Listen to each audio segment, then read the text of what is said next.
All right, here we go. So we are holding by paragraph 8. Yes.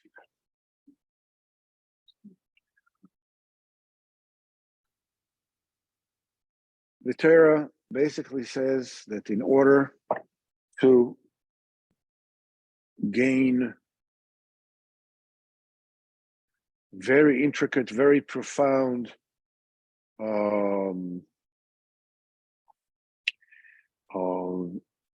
view and understanding of the Torah, a person needs all the wealth, practically all the wealth in the world.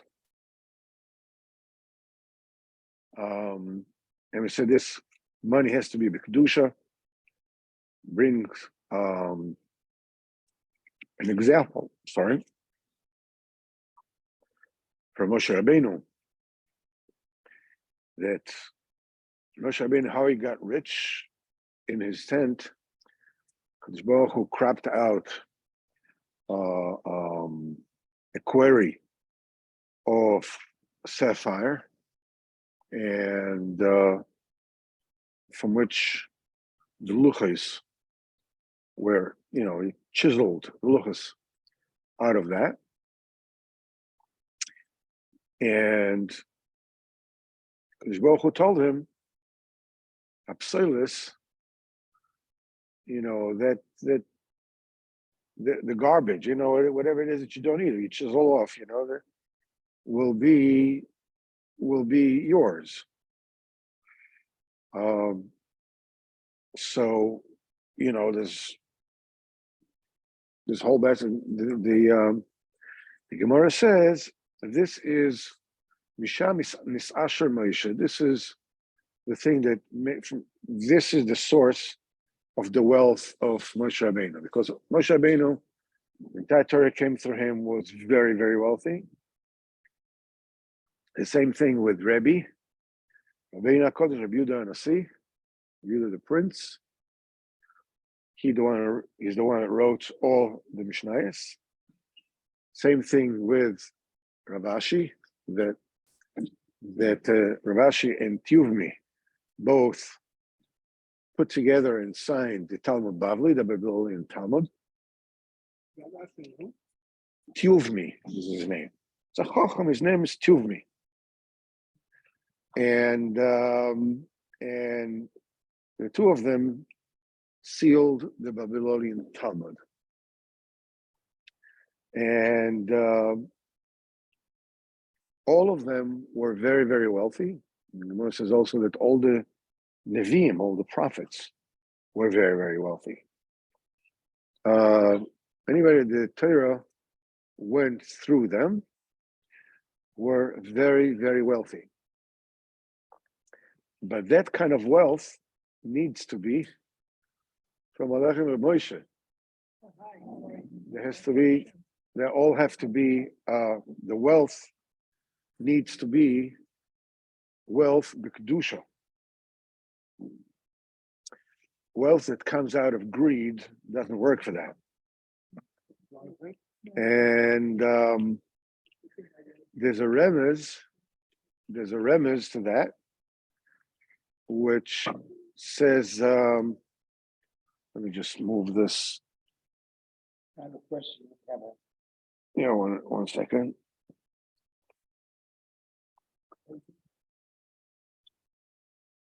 Okay.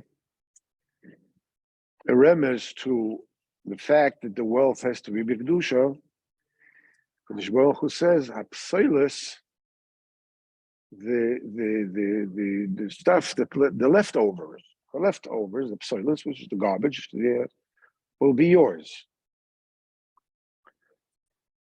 The remez is that Kadosh Baruch Hu told Moshe Rabbeinu that when your entire wealth will be by you like garbage, you don't need it. Only you need it in order to have the entire Torah come through you. For this, you need this wealth. But for itself, you don't need it. You don't need the. You don't need it at all. Yeah, well, you say that you have a question, do you want to ask? Why is it that so many of the solutions that we learn about abject poverty, that have nothing, seem like a contradiction? Okay, the assurance that have to do benigla, that's the Torah benigla. Those that the entire Torah went through them were wealthy benigla, overtly. All the tzaddikim that through which the Torah Benister came through, their wealth was already a spiritual wealth. It wasn't physical wealth anymore. It was it's enachinami that they did do certain maisa of wealth, when they brought that Torah down. For instance, before Rabbeinu says this specific Torah, the stores in Mezhibos were up for leasing. Every 3 years, somebody else would lease the stores in Mezhibos. There was a serious amount of money involved. So Rabbeinu Zal sent Rabbi Shmuel, one of his trustees, and he sent him to Mezhibos to buy the lease of to get the lease of all the stores in Mezhibos, which is a Messiah. Apropos, while we're there, there's an Indian that when he was in Mezhibos, Baruch of Mezhibos, Rabbeinu's uncle, well known, for being, a captain, he was so when he saw Rabbi Shmuel walking around in Mezhibos after he got all the stores wearing these Rebisha, these silk clothing, he got angry with him and cursed him out and said that he will have leprosy for a year. So when Rabbi Shmuel came to Rabbeinu and told him about it, Rabbeinu told him two things. First of all, with such garments, you show yourself before the Rebbe Baruch. Like, what's wrong with you? You're showing yourself, grandeur in his town. He says, but Lemaisa did a great Torah for you. Because Lemaisa, he told him, you should have died this year. And the Rebbe Baruch switched it that you will be, you'll suffer leprosy for 1 year and death will wipe it out. So, but Lemaisa, what we see here, that Rabbeinu did something Lemaisa, which is a Maisa Shirus, Maisa of wealth, before it said this Torah that says that you need all the wealth in the world for the entire Torah to come through you. But essentially, that wealth is not a physical wealth. It's a spiritual wealth. And Rabbeinu said, on top of that, that there's a Mishnah in Pirkei Avos that says anybody who keeps the Torah while poor will end up keeping it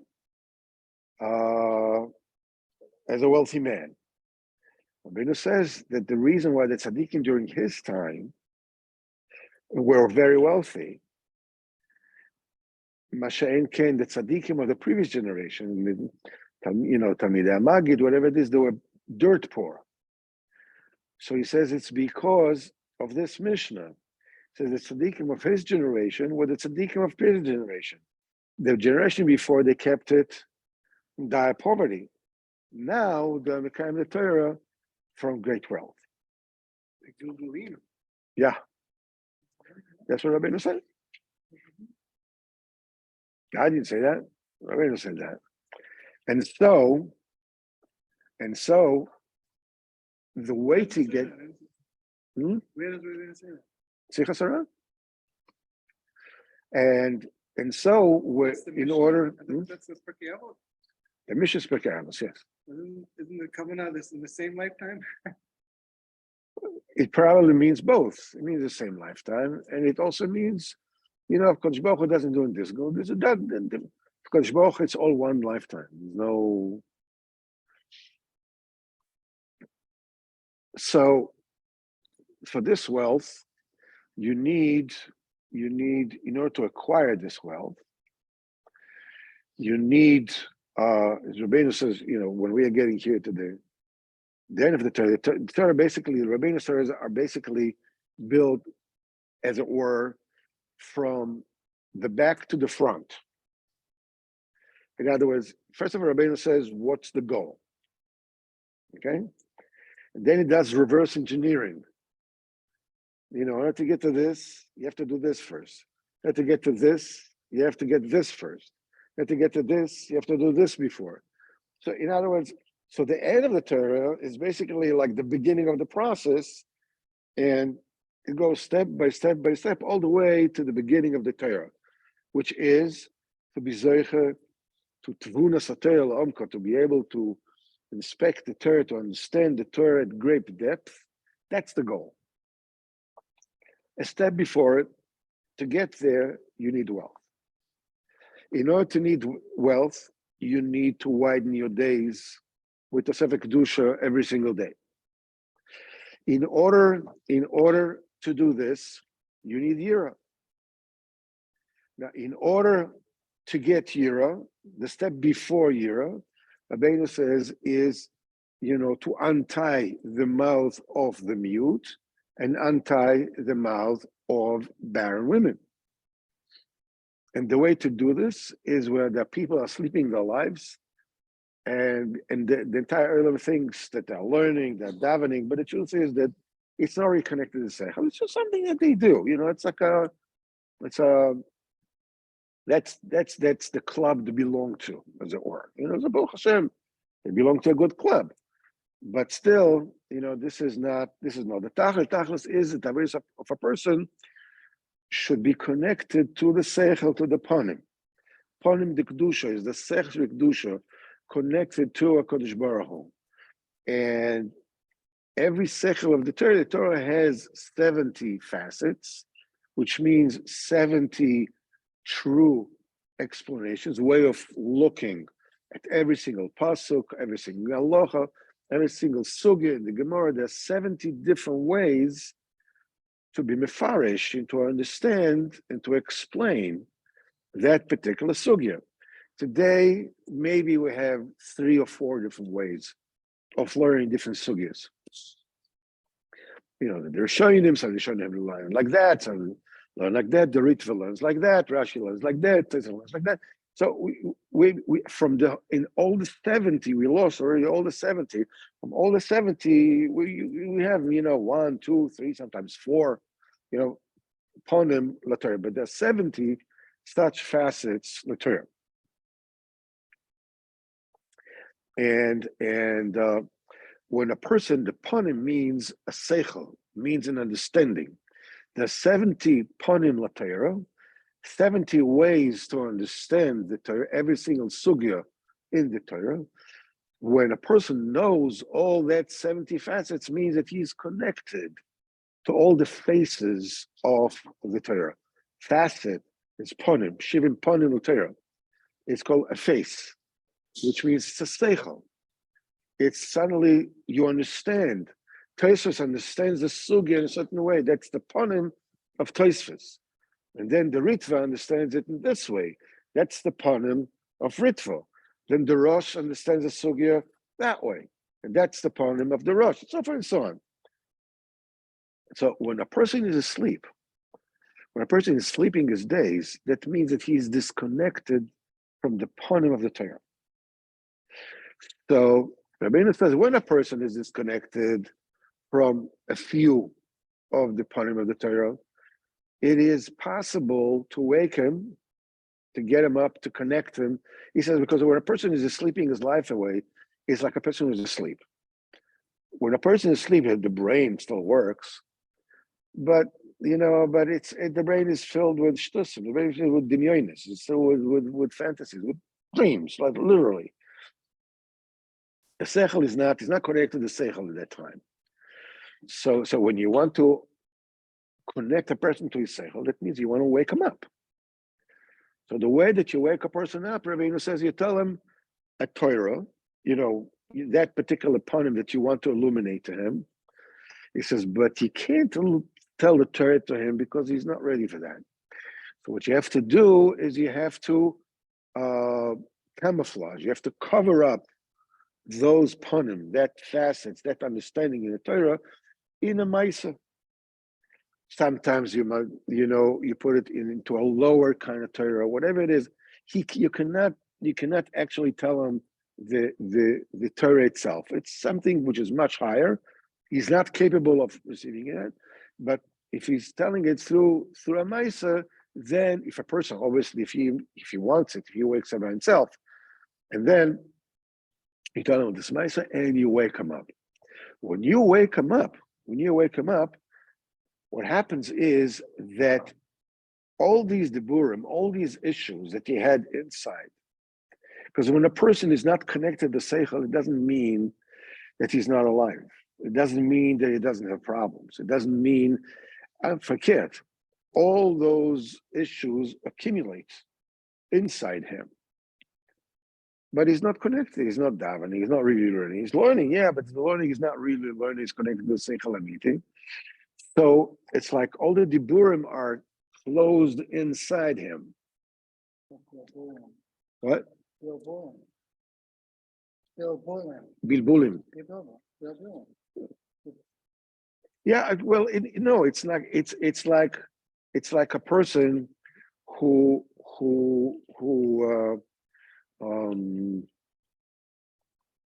ignores his bills because it's too much for him emotionally. So he puts them in the drawer and forgets about them, as it were. But the truth is, he doesn't forget about them. It's just pushing it away from his conscious, but his subconscious is he still feels it. And not only that, the pressure builds up. Another bill, another bill, another bill. It builds up. If a person were to face it, panim, right, connected to panim, or were to face it, then the pressure would go away. But if a person doesn't face it, the pressure grows and grows and grows. And when you wake up that person, then the dibur bursts out with tremendous force. This is called lahatir pe ilmim, to untie the mouth of those who until now were mute. They were asleep. That has the effect of also untying, releasing the mouths of barren women. Lahatir pe akoros, and they're able to give birth. What happens is that when they give birth, a woman that gives birth, it's a great deal of blood involved there, which is a great deal of gvura involved there. As the Torah says, the Tehillim says, all the people of all the nations, became very friendly. They heard Am Yisrael came out of Mitzrayim, and it said they became scared. They became shaken and afraid. Like a woman about to give birth. Well, a woman, when she's giving birth, there's a lot of gvura that comes out, a lot of yira comes out. It's a burst. Gvurois.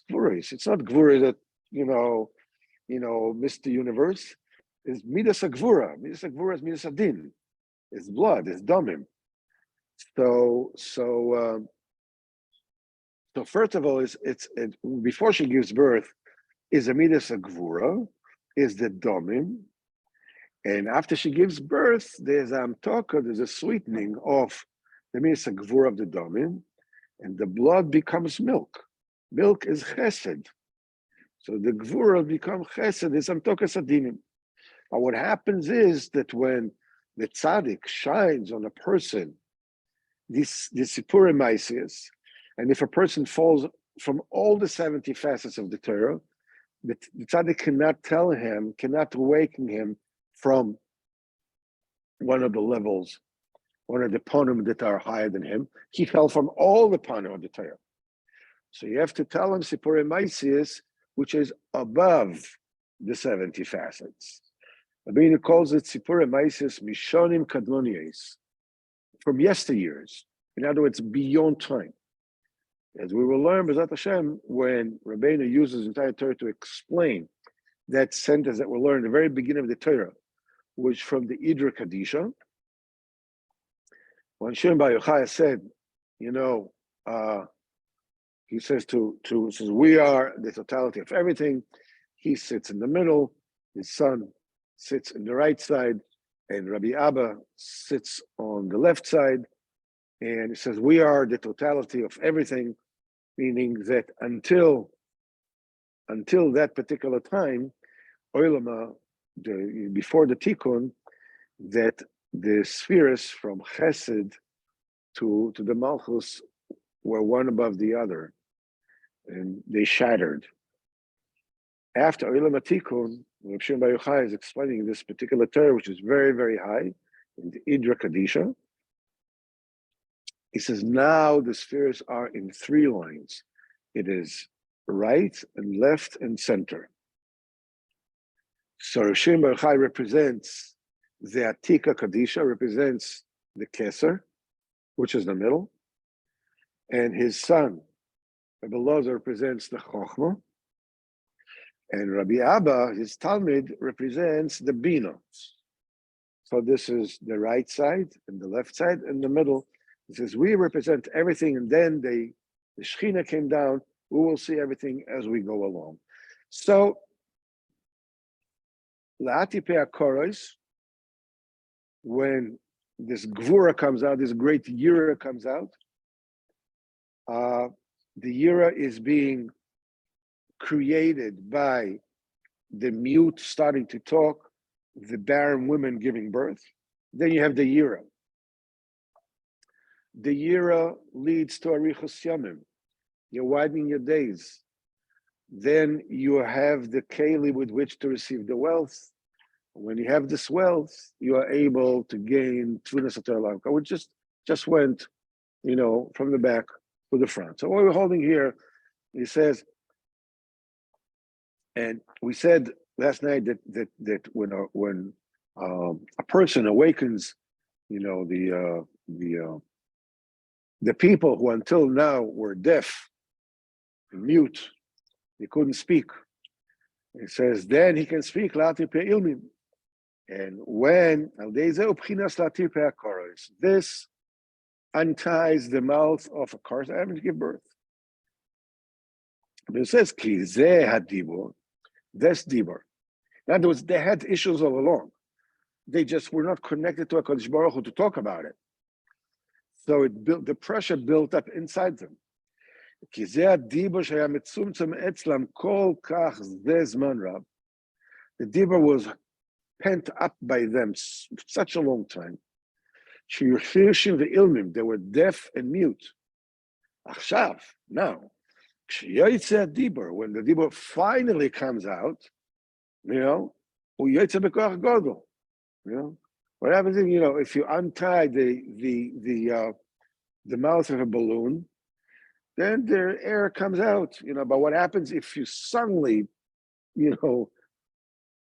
take a pin and, the balloon, it comes out with great strength, it explodes. So, and the more pressure there is in the balloon, the bigger the explosion, right? So the same thing here. I mean, the person who has been deaf and mute, that means he's been sleeping his life. The pressure builds up. The pressure doesn't go anywhere. It just gets covered up. Now, when the tzaddik, showed him, through Sipurei Maisius, especially Sipurei Maisius, somebody who fell from all the 70 facets of the Torah, all the 70 faces of the Torah. I mean, can you imagine what pressure there's in there? And when it suddenly starts talking, so the Dibur comes up with great strength. The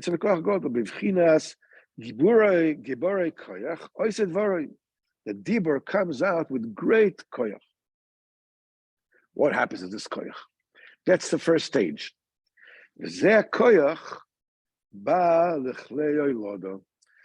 force that comes out from, by a person that has discovered speech, as it were, that he was untied.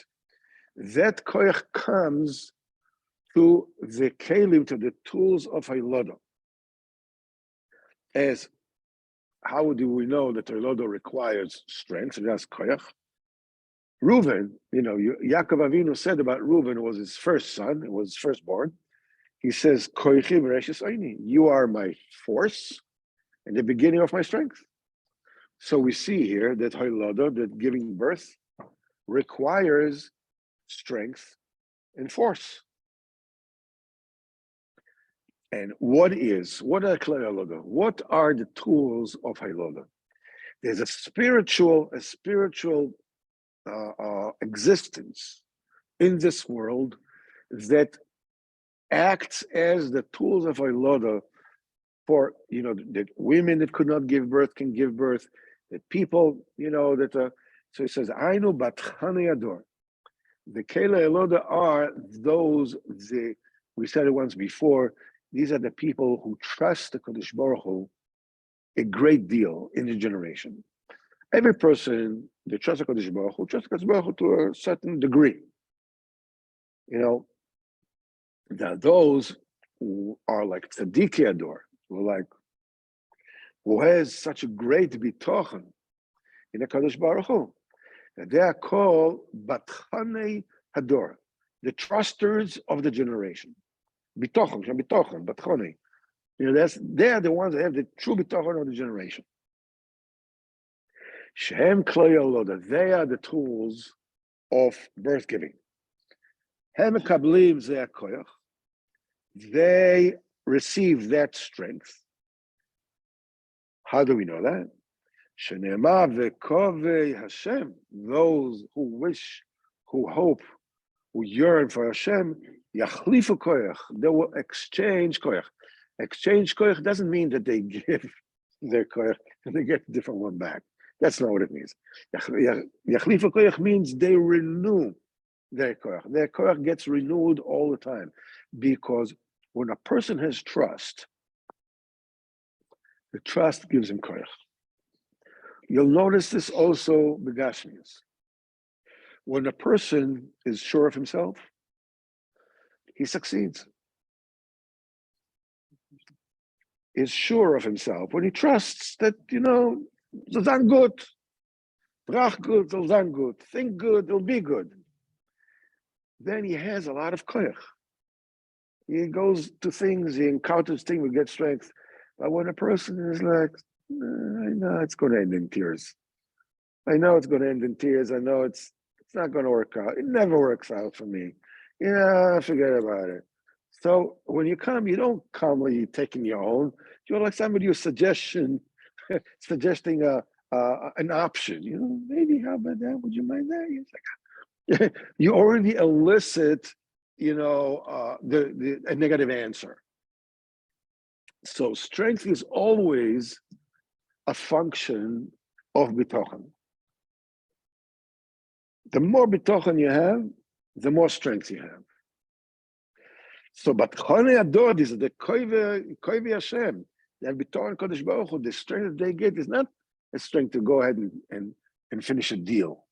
Open up an Etsy store or sell something on Amazon. This is not what they do.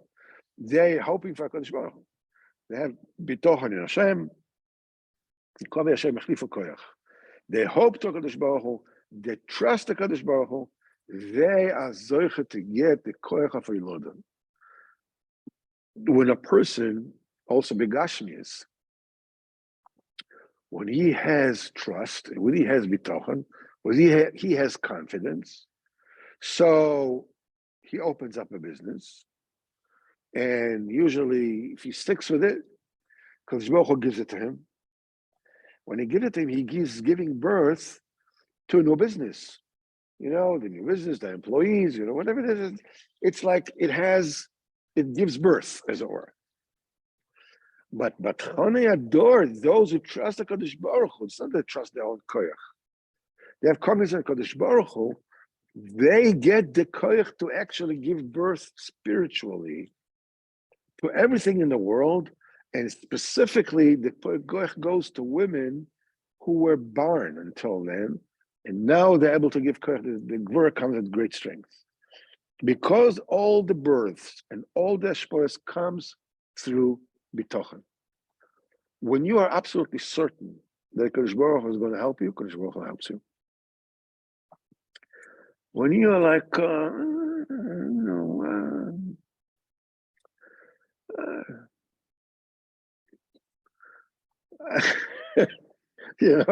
when you dress up your lack of bitochen, we spoke about it. When you dress up with frum terutzim, with religious heresies, religious excuses, you have to be worthy.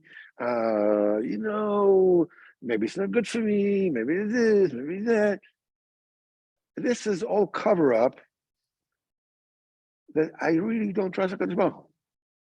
That's the truth of the matter is. But Kodesh Baruch Hu is always right. What do you mean I don't trust HaKadosh Baruch Hu? So I'm giving excuses. I get the Kodesh Baruch Hu off the hook, as it were. Kodesh Baruch Hu doesn't need you to get him off the hook. Say, listen, I have no bitochen. Rebbeinu Shalom, help me to have bitochen in you. Don't come up with all kinds of religious excuses. You have to be worthy of it. HaKadosh Baruch Hu doesn't give parnasa to billions of goyim without them deserving anything. The entire world exists with total chesed. What are you making a Kodesh Baruch Hu into, this bookkeeper here, deserve it, don't deserve it? What is this? So the old Ashpoas generation comes to the bitochen. That's why Batchonei Ador, the trusters of the generation, though they are mekablin, they receive the force of birth giving. And they can give down to the world, the Hilodes and the Ashpoas, all the birthing and all the Ashpoas bounties, that there will be bounty and shefa and plenty in the world. And the Kores, the women at the barn, will be able to give birth. That's why, by the way, that a synonym to the kidneys, kloyos batuchos. In Loshen Kodesh, the kidneys are called batuchos, mishom bitochen, because the kidneys are part of the reproductive system. People don't know that. The world of refuah doesn't understand the part that the kidneys have in the reproductive system. They don't understand what is the part that the brain has. Kal v'chomer don't understand what the part that the kidneys have. But what they do know, what the world of medicine does know, is that later people with kidney problems are sterile. That they know. People that ask any doctor, people with kidney problems are sterile. They cannot have children. Nobody says why. I mean, they can have relations and everything, but they cannot have children. Because the science does not recognize the God. But the truth is that the real tool of the reproductive, the drop seed of a man is the kloyos, is the kidneys. That comes from It comes from the mind, and the physical manifestation the process starts with the kidneys, and then it goes down, and so forth and so on. It goes. That's where they are. They're stored. No. It's stored down there, but the spiritual beginning of the zera of the seed is in the kidneys. Later on, the actual zera itself, already happens lower, in the different parts of the reproductive system. But the very beginning that cooks, as it were, that the ethereal information that comes from the brain. Lamai says zera is a tipas moyach. It's a drop of brain. It's a whole brain, in one drop that creates a whole person. So, sorry, what did you say? Male. Yeah. Female. That's the keli. That's the keli, that gives all the red parts, and the male gives all the white parts. That's why the thing that comes from the male is white, and the eggs that the female gives is red. So that's why the inner of the isha is dinim. The inner of the male is chesed. It's white, and together it becomes a full person, which is rachamim. Rachamim is always reconciliation of the chesed and the din. That's how it works. That's why the kloyes are called batuchos. Batuchos mishon mitochen. Ki hakloyes hem kloy loda. They are the tools of birth giving. Batuchos, David HaMelech says, that you have taught me lesson, batuchot chochmatam, that you'll say. They say that the kloyes yotzos, the kidney gives eitzah. This says that it's called, but David HaMelech uses the for kloyes for kidneys. He uses the terminology of batuchos, mishom bitochen.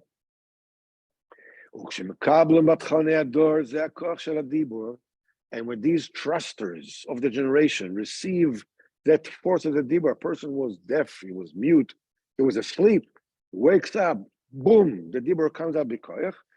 That is a raw force. That force gets to the Batchanei Ador, the trusters of the generation.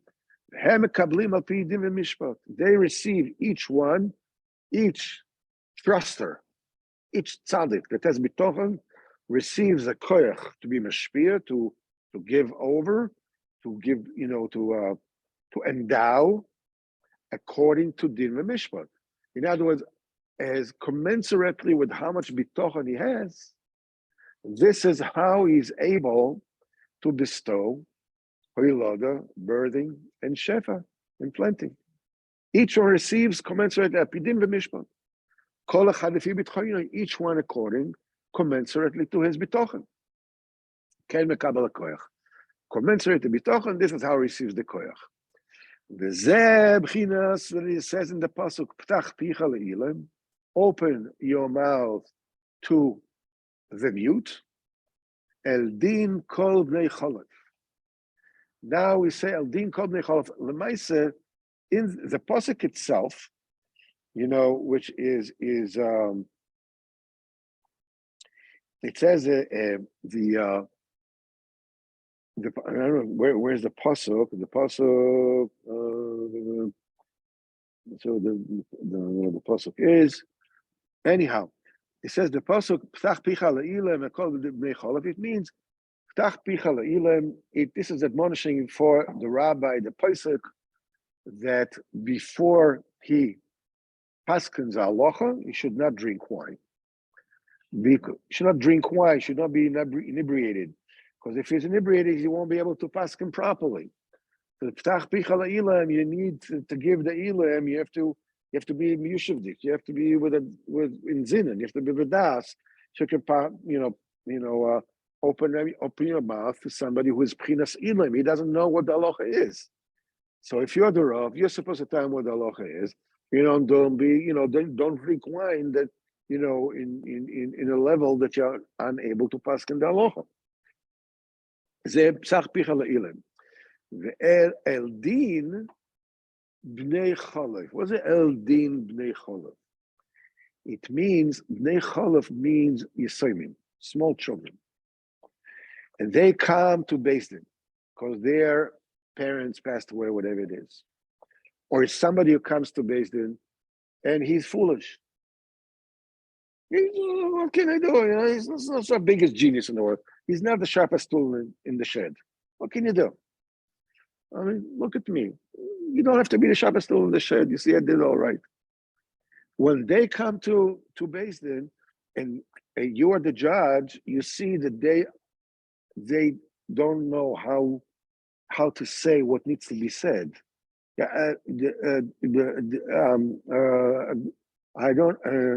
You see that. Help them out. Help them out, and to put together what their real taina is, so that the judgment will be just. He can't talk. Forget about it. This one has a good lawyer. This one has a bum of a lawyer. Forget about it. I'll listen to one who can talk, because that's not justice. The Eldin called Bnei Cholov. Says, but Rabbeinu here talks about what we said before. That when there is a situation that somebody who was mute has opened his mouth and the dibur came out, that causes that, Eldin, that the Bnei Cholov, who is Bnei Cholov? Al Pipshat, you're talking about the Yisayim, people don't have Seichel, whatever it is. But before, what did we say? Koivei Hashem Yachlifa Koyach. Those that hope not to trust Hashem, Yachlifa Koyach, they exchange Koyach. Bnei Cholov, this is children of exchange. So Bnei Cholov is talking about those who have the trust in Hashem. That when Psach Picha La'ilam, when the mute opens up his mouth, finally in the burn, because you woke him up, you told him Sipur Maisius, and suddenly the dibur comes out, and with great strength. And the strength goes Eldin, Alpidin, commensurately, it goes to Bnei Cholov, those who exchange power, that all the time renew their bitochen Hashem, they renew their koyach all the time. They don't want to get the koyach. They receive it Eldin, commensurately with the judge, with Mishpat. Shall they ptach picha la'ilam, through you opened up your mouth, the mouth of the mute. This is the koyach goes to the vessels of birthing. Shema batchonim, these are the people, the real true trusters of the generation. Shemekabli myself and din the mishpat. They receive it b'dish mishpat. The tzarich lirois, and you have to see shiyukle adibur smuchim the krevin the klei aloda. You have to see that the dibur will be close to klei aloda. Means that the dibur has to be bekoyach. When the dibur is not bekoyach, it's called that the dibur is not close. That the klei dibur, the mouth, is not close to klei aloda, to the tools of reproduction. When the dibur comes out bekoyach, it means that the dibur is close to the klei aloda. So that the batchane ador can be mikabel koyach hadibur. That it shouldn't be bevichinas, as it says, kor v'tabefiyah, that you are close in their mouth. It's the Yom Yirmiyahu, he said, admonishment to Am Yisrael. Kor v'tabefiyah, you are close to their mouth. Oh, they're so from. Oh, look at them, they're shouting. But you are far from their kidneys. What does it mean? It means in their mouth they show that they are, you should not forget about it. But machshavas kilyaseh, but the thought of their kidneys, or the real inside essence, they don't believe in Kodesh. That a person should see that the diburim that comes out from his mouth, the emes, when the diburim come out from your mouth in truth, then the diburim are coming out from the kidneys, as it were, from your very essence, as it were. Because if the dibur is, if the kidneys is klei hariloda, means that the source that creates, that begins the process of hariloda, which means they contain the real essence of that which will be born, like a tipa, like a seed, right? So when you're speaking from them, means you're speaking from the very essence. You're speaking from the kidneys, as it were. As the diburim comes from the kidneys, and when the kidneys come out from the diburim comes from the kidneys, which is klei aloda, which is batchane ador, the trust of generation. But when the diburim do not come really, they're not kambanis. You're mouthing it. You are parroting it. You're just saying, oh Hashem, I need to. It's like, come on, quick. So they won't get the batchane ador. They won't get, and it says that you have to see that before we said that it says that in Biur Likutim, he has another look of this particular thing. What does it mean that the dibur should be close to Klei Loda. He says as follows. Yes, to see that what Rabbeinu says before, you have to be very careful. The tzaddik has to be very careful that his diburim, his talk, will not be heard by talmidim that are not proper, that heino hagunim. Because when a person teaches talmidim that are not hagunim, in other words, talmidim that are not interested in actually keeping the Torah, they don't want to hear the Torah in order to keep it, in order to get closer to the Baruch Hu. Because that's what I do. I learn Torah. I want to get out of the house, and my wife doesn't scream at me, or I want to get because it's interesting. We eat chol, whatever it is. It's like and having fun. Getting with the guys. It's like I learn Torah. Why not? It's a lot of fun. No, I said, but it says when a tzaddik is not careful, that his dibur will not reach, this improper talmidim, it's called that the klei dibur gets away from klei loda, because means that also proper talmidim can't receive the word either. Interesting. And that's why this is the second time why a person has to be very careful that, because the first time that Rabbeinu said why a tzaddik has to be careful that his talmidim that are improper will not hear it is because their bad can pull them down. That was the reason that we learned. But now Biur Likutey gives another reason.